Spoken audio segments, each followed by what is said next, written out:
So what happened is I'm looking around and my stuff's not enough and my head is talking to little Damien kids that reside in there. And they told me that I was living and working in a world built on make-believe. They told me that I needed to get real, but I didn't know how to get real. I just knew how to get loaded. And in the big book of Alcoholics Anonymous, in the doctor's opinion, it talks about why we drink. In the paraphrase, it says that men and women drink essentially because they like the effect produced by alcohol. That the sensation is so elusive, although they admit it injurious, they cannot after a time differentiate the truth from the false. To them, their alcoholic life seems the only normal one. I'm going to tell you why I remember it, because it resonates in my spirit. Every time I took a drink, the sensation produced was so superb, so magnificent, that even though I knew it was going to cause me chaos, confusion, insanity, jail, always a moment. Even though I knew every time I took a drink, this is what was going to happen, when alcohol is working in my life, the sensation produced is unparalleled. It is so superb, so magnificent that I'm willing to go for broke to get it. And then it tells me after a while, I don't know what's real from what's not. Because I'm making decisions based on self. It says my alcoholic life becomes the only normal one. Something that may have been inconceivable or unacceptable just a week or so prior is now par for the course. It's now all in a day's drink. It's like I've been doing it the whole time and I know I have it. And so what happened is I resigned from that industry and I had a very expensive habit. I am not a periodic. I drink, period. And so what I did is I made the decision to market myself in exchange for a drink. I stepped out there, I did everything I needed to do to get what I had to have. And if I ever stop applying the principles of this program in my life, I will walk back out there one more time and I will do it all over again. Because I firmly believe once you've done something, it is not a big deal to do it all over. The shock value has worn off. My disease will now tell me this time it'll be different. My disease will tell me if you flip it like this, come at it like that, we can work it out. That's why I have to stay grounded in the middle of Alcoholics Anonymous. I am at my best when I'm in the center of you, when I take you with me throughout my day. I'm out there, I don't take care of myself. I became pregnant. I would never do anything to jeopardize the life of an unborn child. I would never do it. But I told you I am not a periodic. When I became pregnant, I made the decision to terminate that pregnancy.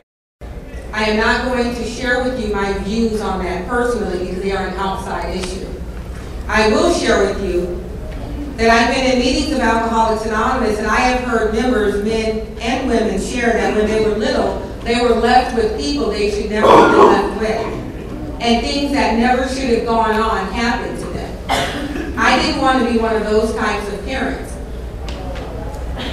When I'm drinking and hanging out with people, I don't do background checks. So I could not with 100% certainty guarantee the safety of a young child, and I didn't want to risk it. So when I made the decision to terminate that pregnancy, I was then made aware via every news station, every radio station, every TV station that a member of my family had been arrested for murdering my 8-year-old cousin, dismembering her and burying her in cement. And that person was my mom. There just comes a time for everyone when your life stops and it stands still, and that time came for me. And at that precise moment, I remember thinking that the way I was living right then would be the way I would live for the rest of my life. I remember at that precise moment thinking anything of beauty, of value, of worth is no longer afforded to me. Forget about it, let it go. I had always believed once your destiny had been determined, nothing could ever be done to change it. It is not until I came to you broken, spiritually devastated, that I have found if you want what we have and you are prepared to take the actions outlined in this book, your entire life can be reshaped. This is not a program of whether or not I feel like it. It is only a program of action.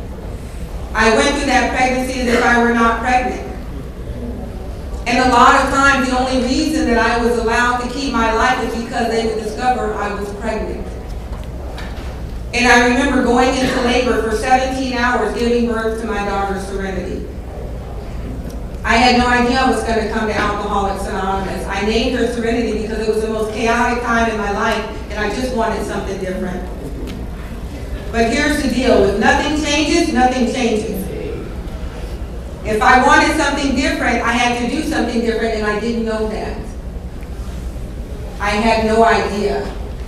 So, you know, she was 3 days old when I left the hospital, and I remember when I was holding her, she kept shaking, like little tremors, because she was detoxing.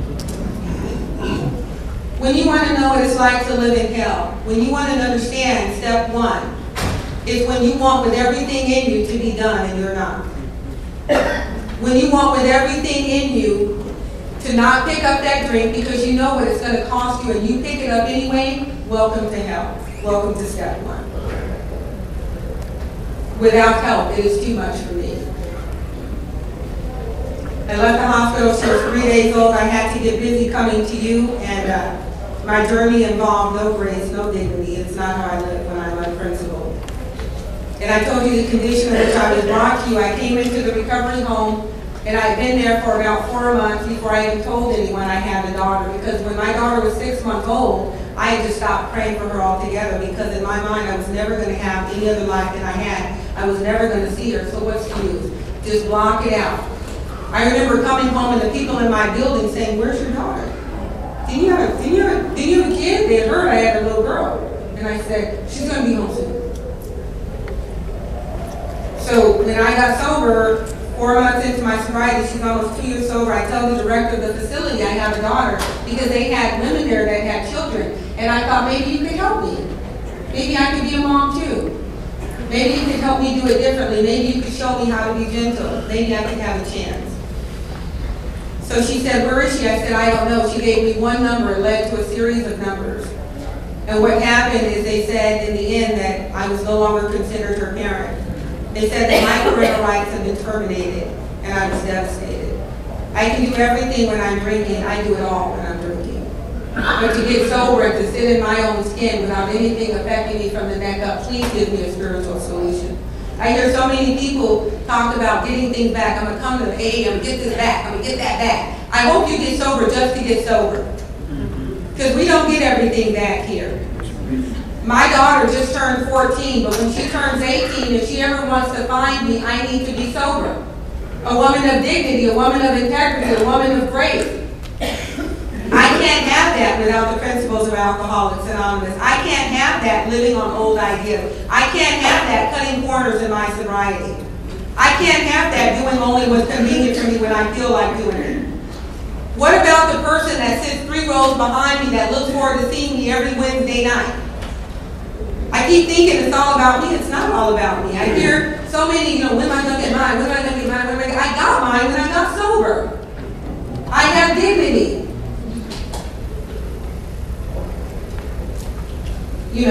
A few months ago, when my daughter turned 14 in March, I am very involved in the recovery homes. I don't work in recovery, but I'm very involved in recovery homes. I volunteer.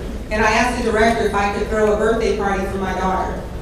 And so what I did is I catered it from start to finish. The cake, the ice cream, the food, bought presents for all the kids, and I need a haircut. So there were 16 kids. And so all of my girls, the women I sponsored, came over. They helped me decorate. We played games with the kids. They're really hardcore musical chairs. You know what I mean? Don't let them not get a chair. You know what I mean? And then we sang happy birthday to my daughter. We sang happy birthday to Serenity. And they got gifts, and this one little girl had gotten a doll. And she came up to me after the party was over, and I was just doing so good, and it was great, and she said, "Thank you for the party." And I'm like, "Oh, you're welcome." And she held her doll. I'm like, "Oh, what a pretty doll." And she said, "I named her Serenity."